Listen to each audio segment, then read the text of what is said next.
अस्सलाम वालेकुम प्यारे बच्चों।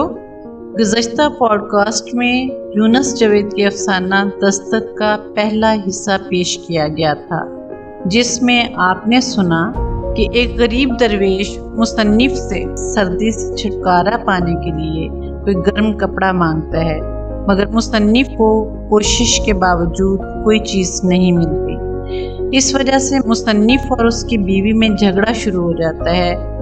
तो चलिए अफसाने का तसलसल बरकरार रखते हुए मैं आपके लिए इसका दूसरा हिस्सा पेश कर रही हूँ। तो आइए सुनिए।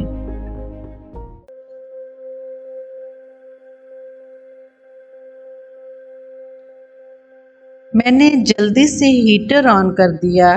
चंद लम्हों में हाथ, पाँव, उंगलियां, घुटने, टखने पिघल से गए। मुझे गर्मी लगने लगी। अब क्या किया जाए? मैंने रोशनदान खोलने की कोशिश की। हीटर गैस का था और रोशनदान खोल देना ही मुनासिब था, बल्कि ज़रूरी था, मगर वो खुल नहीं रहा था। बड़ी कोशिश के बाद भी वो ना खुला। शायद बरसों से बंद रहने की वजह से इसमें जंग लग गया था। मेरा ख्याल था कि वो ज़ोरदार ठोकरों से खुल जाएगा, मगर मुझे सख्त नींद आ रही थी। उतरती नींद का नशा सुरूर बनकर खून में फैल रहा था और उस वक्त हर किस्म की ठोकर लगाने की सकत को चाट रहा था। ना सही, मैंने सोचा, मैं हीटर बंद कर देता हूँ। मैंने हीटर बंद कर दिया। टेम्परेचर नॉर्मल होने लगा, मगर कच्ची गैस से कमरा भर गया। यकीनन हीटर में कुछ खराबी थी। दम घुट रहा था। मैंने दरवाज़ा खोल दिया, मगर गैस के साथ हरारत भी निकल गई। कमरा फिर ठंडा हो गया। फिर भी मैंने सोने की कोशिश की और सो गया। गहरी नींद। फिर एक ज़ोरदार दस्तक ने मुझे जगा दिया। सूरज की किरण बंद रोशनदान से अंदर आ रही थी।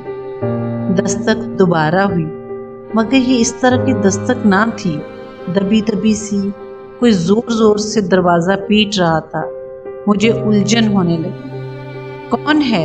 मैंने खिड़की खोलकर पूछा। हम हैं जी, आवाज़ आई। मैंने बाहर झांका।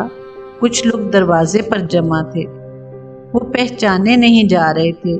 वो कौन थे? पता नहीं कौन थे। सुबह ही सुबह किसी के दरवाजे को यूं पीटते हैं भला? मुझे बहुत बुरा लग रहा था। हाजी अफसल मालूम होता है, बीवी ने चाय बनाते हुए दूर से बताया। कौन है वो? मैं वाकई नहीं जानता था। मोहल्लेदार हैं, वो बोली। 10-12 साल से पड़ोसी हैं अपने। वाकई? मुझे नदामत होने लगी। हाँ हाँ, उसने यकीनी अंदाज में कहा। मैंने बाहर का दरवाज़ा खोल दिया। जहमत के लिए माफ़ी चाहते हैं, उनमें से एक ने कहा। दरअसल मसला ही कुछ ऐसा था। अंदर तशरीफ़ ले आइए, मुझे एटिकेट्स बहुत अजीज़ हैं। जी नहीं, बस खड़े खड़े। रुक कर उसने बात बढ़ाई। वो दरवेश था ना अपना? कौन दरवेश? वो जी, वो प्रोफेसर था पहले। दूसरे ने टुकड़ा लगाया। वो पागल, वो प्रोफेसर था? तीसरा भी बोल पड़ा। किस्सा क्या है? मैं बेसब्र हो रहा था। वो रात मर गया जी, सर्दी से। उस आदमी ने निजात भरा सांस भरकर कहा। कफन दफन के लिए? जी हाँ, तजहीज़ो तकफीन। दूसरा इतना ही कह पाया। मैं समझ गया, मैंने कहा। मैं वाकई समझ गया था। आपको पैसे चाहिए ना? कितने? जो तौफीक हो दे दीजिए। आपकी ज़रूरत क्या है? सब ने एक दूसरे की तरफ देखा। फिर लीडर नमा आदमी बोला। कुछ रकम जमा भी हो चुकी है। कम कितने हैं? मैंने बात काट दी। मैं अभी और सोना चाहता था। हाँ, कुछ देर और। कम? वो सोचने लगा। कम? लगभग 150। मैं अंदर लपका। बीवी दरवाजे के पीछे से सब कुछ सुन चुकी थी। बोली, कुछ ज़्यादा ही दे दीजिए, हसीयत को ठेस नहीं लगनी चाहिए। मैंने अपनी जेब से रुपए निकाले तो उसने अपना पल्लू भी खोल दिया। 100 का नोट है मेरी तरफ से। میں نے دیکھا وہ بے حد سنجیدہ تھی اور دکھی بھی۔ کوشش کیجئے، وہ بولی، کہ لاش زیادہ دیر تک سڑتی نہ رہے، اور رک کر اس نے کہا، یہ کمبل بھی، سنا ہے میت کو بھی سردی لگتی ہے۔ ہاں، میں نے تائید کی، تم ٹھیک کہتی ہو۔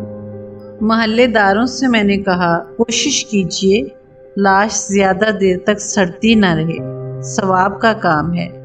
میں نے روپے ان کی جھولی میں ڈال دیے۔